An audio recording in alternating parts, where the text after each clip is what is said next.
Whenever I hear 888, I feel hot. Well, all of a sudden, a lot of smartphone companies are launching their smartphones with Qualcomm Snapdragon 888 processor in winters. Now, if you know, you know. Hey, what's up everybody? I hope you all are doing absolutely fine. This is Rudraditya, and in this video, I am going to do the long-term review of the OnePlus 9R, and also I will tell you that should you buy this phone in 2022, and also now when the 9RT is here, so which one you should buy, like OnePlus 9R or the OnePlus 9RT. Well, I will let you know all the things, but before that, you know what, you can like virtually help me, and you can seriously you can help me by just hitting that like button and also by spending some time here. Well, of course you click there because you are interested in this topic, so of course you will watch this video. But if you will watch this video till the end, then YouTube will think that yeah, people are interested in this video, so they will just increase the reach of this video, so that will definitely help me out. And also subscribe the channel. But after watching the video, if you think that I am providing some value to you, then definitely hit that subscribe button as well. And now, without wasting any time, let's start the review. Alright, so I'm going to keep it very simple. I'm not going to talk about the specifications, because if you want to know all those things and if you want to know each and everything in details, then you can watch my full in-depth review and also 3 months later long-term review. I will drop the link in the description box. But let's start with the design and the build quality. The design of this phone is very good. You will see the matte black finish on the rear. On the front, you will get a very small punch hole with very less bezels. Overall, screen to body ratio is very good on this phone, and this phone feels premium and very minimalistic. So I have no complaints with the design of this phone. The materials which OnePlus used here is very good. You will get aluminum frames with glass sandwich design with Corning Gorilla Glass 5 protection. So overall, it feels very premium. The phone is lightweight, so it feels good in hand as well and very comfortable to use phone. So overall, design and build quality is very solid in this phone. Now, if we talk about the display, then you will get 1080p AMOLED display with 120Hz high refresh rate. But that AMOLED is actually very good here. You will not see any tint, any color shifting issues. And display brightness in outdoors is also very good. It's not the brightest, but you can easily see the on-screen content, so I have no problem with the brightness of this panel. The HDR is very good in this. You can enjoy Netflix and Amazon on this display and you will love the experience. And now when I am talking about the media, I should also talk about the stereo speakers.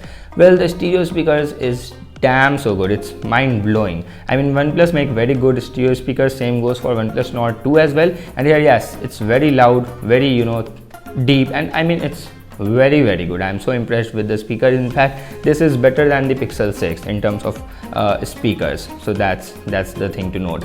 Well, now if we talk about the performance, then see, I'm very happy that this phone comes with the Qualcomm Snapdragon 870 instead of 888, because like 888 we see a lot of in a lot of phones that with 888 they have throttling issue, heating issue and whatnot. Same goes for 8 Gen 1. You can see the video of Bibom. He made a very good video and he explained that why 888 and the successor of that, which is 8 Gen 1, has those throttling and heating issues. You can check his video to know more. Actually, Samsung now started making the Qualcomm Snapdragon processors, not TSMC. But if you want to know all the things in details, then I will drop the link in the description box. But yeah, if we talk about the 870, then this is very stable and very powerful as well, so you will not feel any lack of power while using the 870 based smartphones. Especially here in 9R, I haven't seen any issues so far in my long-term usage. Even if you want to play games, you can easily do. Again, not the best experience. iQOO 7 Legend, which also comes at the same price point, will give you better gaming experience.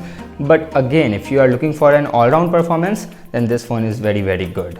Now, if we talk about the cameras, then see, yeah, camera is definitely not the best in this phone, but it's not as bad as others claimed.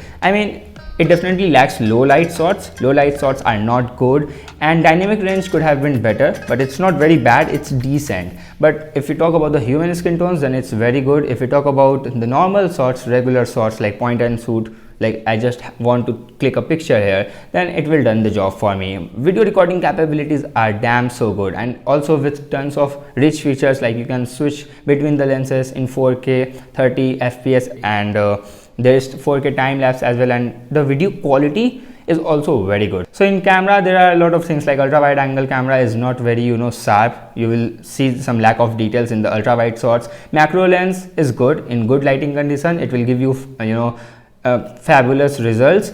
Well, if you want to see the photo samples and if you want to know more about the camera, then you should definitely check my other camera comparison videos. Like I did OnePlus 9R versus OnePlus Nord 2 camera comparison video, you can watch that. I will drop the link in the description box.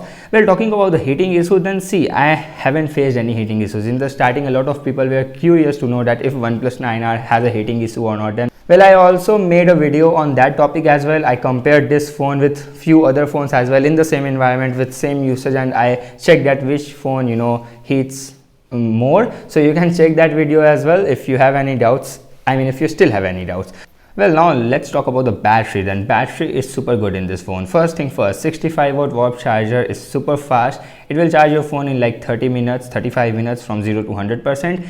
And if you talk about the battery life, then you will easily get 7 to 8 hours of screen on time. Now, I am not using this phone right now as my daily driver, but as a secondary phone, I get 5.5 hours of screen on time, in which YouTube and Instagram were the most used app. But if you see the screenshot, you can see that when I charged the phone last time 4 days ago. So yeah, that is insane. 4 days and still 13% battery left with 5.5 hours of screen on time is, I mean, super duper awesome. And if we talk about the software, then right now it's running on the Oxygen OS because this phone is still on Android 11. Well, that's unfortunate. See, actually they'll push the update on OnePlus 9 and 9 Pro first, but there were a lot of bugs, so they rolled back their update and they pushed the update again now in 9 and 9 Pro. So that's why I guess they didn't include the 9R into that program so far, because they are not very sure with the new unified OS, or you can say Color Oxy OS. So but yeah, after some time you will get Android 12 here, and then you will not get the pure Oxygen OS. So if you are a fan of Oxygen OS, then I guess you should not look at OnePlus now, because they are going to ditch the pure Oxygen OS. Okay, but I guess I will definitely share my opinion after using the Android 12 on the OnePlus 9R. I will make a video on that. But if you are just buying this phone for Oxygen OS, then you should think again. You can look to different brands, but if you don't have any problem with that, then you can definitely buy this phone. So we talked about all the main 6 things like software, camera, battery, performance, and build quality, design, and display. So all these things are checked. There is no problem in this phone, and the haptic feedback of this phone is so good, and I like the fact that how well they implemented the haptic. I mean, if you just adjust the brightness by sliding this bar, you will feel the haptics, and those vibrations are so rich and it will give you very good feel. Same goes for volume rocker as well. Like if you drag this bar, then you will feel very good vibration, which is really a very nice addition, and overall haptic feedback is very nice. You will get alert slider as well. Alright, so that's my quick review of this phone. I am still loving this and there is no problem in this phone. But should you buy this phone now in 2022? Well, see, if you are getting this phone for 34,000 rupees, because a lot of people talked to me that yeah, I'm getting this for 34,000, so should I buy this phone or not? Then at 34,000 you should. But if you are getting OnePlus 9RT for 39,000 after those card discounts, then, and if you have the budget of 40,000, then you should go with the OnePlus 9RT. But one thing which I felt bad about the OnePlus 9RT is that company still launched that phone on Android 11. So in this and on the 9RT, you will get the same 3 years of major Android updates and 4 years of security patches. So there is no advantage of the long-term software support. And yeah, a lot of people were confused, like if they will get 2 years of major Android updates or 3 years of major Android updates on the 9RT, then it is going to be 3 years of major Android updates, means Android 12, 13 and 14. And same goes for 9R as well, 12, 13 and 14.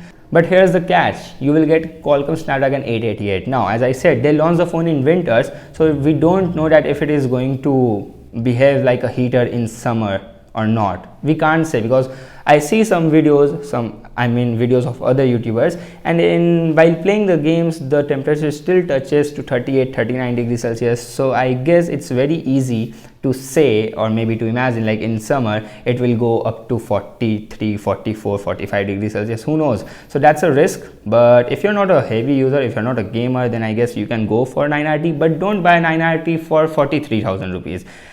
If there is a huge gap like 34 and 43, then there is a gap of 9,000, then definitely go with the OnePlus 9R. And let's say if you have a strict budget of 35,000 rupees only, then you can definitely go with the 9R. But as I said already, like paying 5,000 more on 9RT is definitely a better deal, but that 888 is a tricky thing in my opinion. That's a tricky factor. Like who knows like how is it going to perform in the summer. So that's my concern. That's my only concern about the 9RT. But yeah, that's it from today's video. Well, subscribe to the channel and also tap that bell icon, select all to get all the notifications of my videos. I will see you very soon in my next video. Until then, bye bye, take care.